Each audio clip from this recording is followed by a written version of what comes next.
ডাঙৰ ডাঙৰ মন্ত্ৰী ল'ৰা, বিষয়াৰ ল'ৰা, ধনী আধ্যবন্ত পৰিয়ালৰ ল'ৰা ছোৱালী, 1 কোটি টকাৰ উপঢৌকন, ৰাকেশ পালৰ দৰে ব্যক্তিৰ সৃষ্টি আৰু অসমৰ দৰিদ্ৰ মধ্যবিত্ত সমাজখনত অগাধ লুণ্ঠন এই কংগ্ৰেছৰ শাসনকালৰ স্বাক্ষৰ আছিল। অসম লোকসেৱা আয়োগৰ পৰীক্ষাত মৰাণ আৰু মটক জনগোষ্ঠীয়ে পোৱা ন্যায়ে আমাৰ চৰকাৰৰ অসমৰ খিলঞ্জীয়া জাতিসত্তাৰ প্ৰতি থকা একান্ত শ্ৰদ্ধা আৰু ভক্তিক আকৌ এবাৰ সন্মুখলৈ লৈ আহিলে। আমাক সমালোচনা কৰা অসমৰ বিভিন্ন সংবাদ মাধ্যম, সামাজিক মাধ্যমত যিসকল লোকে আমাক সততে সমালোচনা কৰি থাকে, তেখেতসকলে আকৌ এবাৰ চিন্তা কৰি চাওক। কংগ্ৰেছ দলৰ মুখ্যমন্ত্ৰী এজন থাকিলে, অসমত কংগ্ৰেছৰ চৰকাৰ থাকিলে, চৰকাৰী চাকৰিত এনে নিৰ্মলতা, স্বচ্ছতা সম্ভৱ হ'লহেঁতেন নেকি? নামৰূপৰ ফাৰ্টিলাইজাৰ প্লান্টৰ নিৰ্মাণৰ কামত এতিয়া আমি প্ৰায় আগবাঢ়ি গৈছো। সেই ধৰণে ব্ৰহ্মপুত্ৰৰ ওপৰত কেইবাখনো দলং আৰু আন নতুন বহু প্ৰকল্পৰ সম্ভাৱনালৈ আমি এডভান্টেজ অসমৰ দ্বিতীয় সংস্কৰণখন 25 আৰু 26 ফেব্ৰুৱাৰীত আৰম্ভ কৰিম। চৰকাৰৰ লগত কাম কৰি থকা বহু ব্যক্তিৰ, বহু অনুষ্ঠানৰ, বহু সংগঠনৰ বহু সমস্যা আছে। অহা জানুৱাৰী মাহৰ পৰা লাহে লাহে সেই সমস্যাবিলাক সমাধানৰ দিশতো মই ব্যক্তিগতভাৱে চকু দিম। আমাক সমালোচনা কৰা অসমৰ বিভিন্ন সংবাদ মাধ্যম, সামাজিক মাধ্যমত যিসকল লোকে আমাক সততে সমালোচনা কৰি থাকে, তেখেতসকলে আকৌ এবাৰ চিন্তা কৰি চাওক। কংগ্ৰেছ দলৰ মুখ্যমন্ত্ৰী এজন থাকিলে, অসমত কংগ্ৰেছৰ চৰকাৰ থাকিলে, চৰকাৰী চাকৰিত এনে নিৰ্মলতা, স্বচ্ছতা সম্ভৱ হ'লহেঁতেন নেকি? আমাক সমালোচনা কৰা সকলেও এটা মুহূৰ্তৰ বাবে কংগ্ৰেছৰ সেই শাসনকাললৈ মনত পেলাওক। ডাঙৰ ডাঙৰ মন্ত্ৰী ল'ৰা, বিষয়াৰ ল'ৰা, ধনী আধ্যবন্ত পৰিয়ালৰ ল'ৰা ছোৱালী, 1 কোটি টকাৰ উপঢৌকন, ৰাকেশ পালৰ দৰে ব্যক্তিৰ সৃষ্টি আৰু অসমৰ দৰিদ্ৰ মধ্যবিত্ত সমাজখনত অগাধ লুণ্ঠন এই কংগ্ৰেছৰ শাসনকালৰ স্বাক্ষৰ আছিল।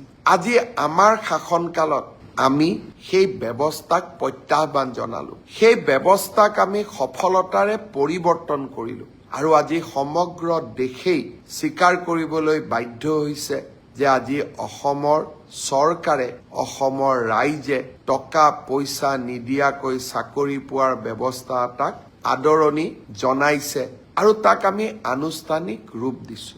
আমি অসমৰ খিলঞ্জীয়া জাতিসত্তাসমূহৰ উত্থানৰ বাবে কাম কৰি আছো। অসমৰ আটাইতকৈ আদিমতম আৰু আটাইতকৈ প্ৰাচীন জনগোষ্ঠী দুটাই আছিলে মৰাণ আৰু মটক। যিকোনো কাৰণতে শৈক্ষিকভাৱে পিছ পৰি থকা বাবে দুইটা জনগোষ্ঠীৰ পৰা আজিও এজন মেজিষ্ট্ৰেট বা DSP বা লোকসেৱা আয়োগত পৰীক্ষা পাছ কৰা যুৱক যুৱতী আমি ভবা ধৰণে নিৰ্মাণ কৰিব পৰা নাছিলো।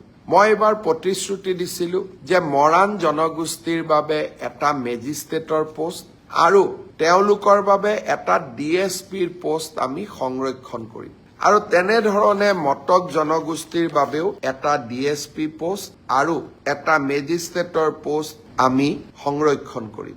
এইবাৰ স্বাগতা বৰুৱা আৰু সেউজ দহোটীয়াই এই সংৰক্ষিত আসনত ACSত উত্তীৰ্ণ হ'বলৈ সক্ষম হ'ল। ঠিক তেনেধৰণে ত্ৰিনয়ন দত্ত আৰু প্ৰাচিত মৰাণ DSP পোষ্টত সংৰক্ষিত আসনত নিযুক্তি পাবলৈ সক্ষম হ'ল। ইয়াৰ উপৰিও সুস্মিতা বৰুৱা, দিবাকৰ গোহাঁই আৰু ইন্দ্ৰাণী সেনাপতিয়ে মেধাৰ ভিত্তিত লোকসেৱা আয়োগৰ পৰীক্ষাত উত্তীৰ্ণ হ'বলৈ সক্ষম হ'ল।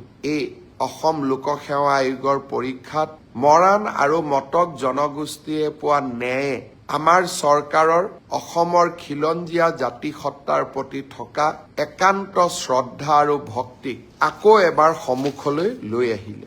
এই কামবোৰ আগৰ চৰকাৰবিলাকৰ দিনতো হ'ব পাৰিলেহেঁতেন, কিন্তু আজি আমি সেই দায়িত্বসমূহ পালন কৰিছো আৰু সৰু সৰু কাম, যি কামসমূহে অসমীয়া জাতিৰ মাজত সমন্বয়ৰ এটা নতুন সেতু নিৰ্মাণ কৰিব, সেই কামবিলাক এটা এটাকৈ আমি সমাপন কৰিবলৈ আগবঢ়াই নিবলৈ প্ৰচেষ্টা কৰিছো। নামৰূপৰ ফাৰ্টিলাইজাৰ প্লান্টৰ নিৰ্মাণৰ কামত এতিয়া আমি প্ৰায় আগবাঢ়ি গৈছো। ৯৫% আমি সফলতা ইতিমধ্যে লাভ কৰিছো। মই ভাবো যে ভাৰত চৰকাৰৰ কেবিনেটত ইয়াৰ ইতিবাচক ঘোষণা আমি কিছুদিনৰ ভিতৰতে শুনিবলৈ পাম। সেই ধৰণে ব্ৰহ্মপুত্ৰৰ ওপৰত কেইবাখনো দলং আৰু আন নতুন বহু প্ৰকল্পৰ সম্ভাৱনালৈ আমি এডভান্টেজ অসমৰ দ্বিতীয় সংস্কৰণখন ২৫ আৰু ২৬ ফেব্ৰুৱাৰীত আৰম্ভ কৰিম। অহা জানুৱাৰী মাহৰ পৰা আমি বহুদিনে জমা হৈ থকা কিছুমান সমস্যা সমাধানৰ কামত হাত দিম। চৰকাৰৰ লগত কাম কৰি থকা বহু ব্যক্তিৰ, বহু অনুষ্ঠানৰ, বহু সংগঠনৰ বহু সমস্যা আছে। অহা জানুৱাৰী মাহৰ পৰা লাহে লাহে সেই সমস্যাবিলাক সমাধানৰ দিশতো মই ব্যক্তিগতভাৱে চকু দিম।